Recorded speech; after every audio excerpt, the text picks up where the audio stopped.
Remember the names that once filled car magazines, lit up dealership lots, and stole the hearts of enthusiasts? Today, we're diving into 5 discontinued car brands that deserved a way better ending than they got. 5 car brands that deserved better. Buckle up.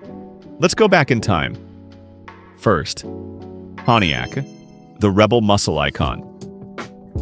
Pontiac wasn't just a brand, it was an attitude. From the Firebird to the GTO, it screamed muscle, performance, and a little bit of rebellion.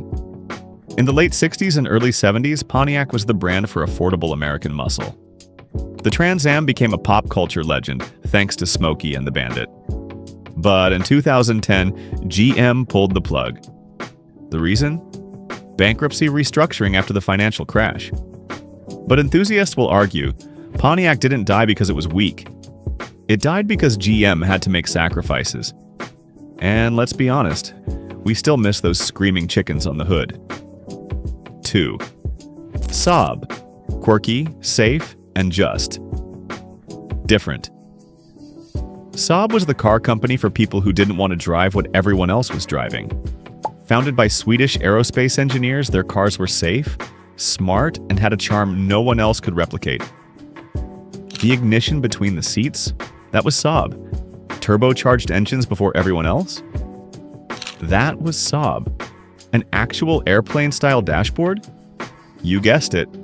But after bouncing between GM and Spyker, the brand couldn't survive the early 2010s financial mess. The world didn't end because Saab died, but it definitely got a little more boring. 3. Saturn, a brand that promised too much. When GM launched Saturn in 1985, it was marketed as a different kind of car company. Plastic body panels that didn't rust. Friendly, no-haggle dealerships. A fresh start for American manufacturing. The idea? Build a compact car to rival the imports from Japan. At first it worked. Saturn owners were loyal. Some even joined Saturn homecoming parades at the factory. But GM couldn't keep the magic alive.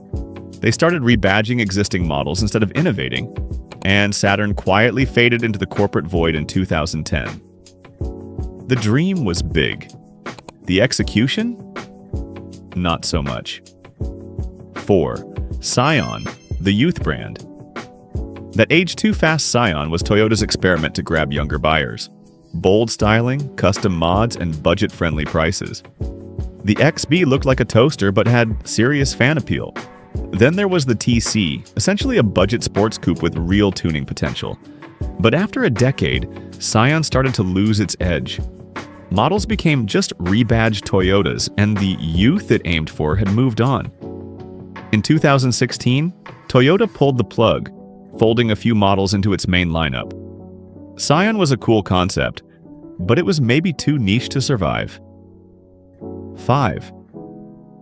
Oldsmobile, America's oldest brand, gone too soon. Yep, Oldsmobile. Founded in 1897, it was one of the oldest car companies in the world, and for a long time, it was also one of the most innovative. Oldsmobile gave us the first mass-produced automatic transmission, the Rocket V8, and cars that blended comfort with performance way before it was cool. But by the late 1990s, Oldsmobile became a brand without a clear identity. Not quite sporty, not quite luxury, just there. GM discontinued it in 2004, quietly. No drama. But that rocket badge? It deserved a more legendary send-off. Some car brands live forever in the streets. Others live on in our memories. These 5 brands had potential, heritage, and loyal fans, but they still didn't make it. Which discontinued brand do you think deserved better? Drop it in the comments. And if you enjoyed the ride, hit that like and subscribe for more automotive history.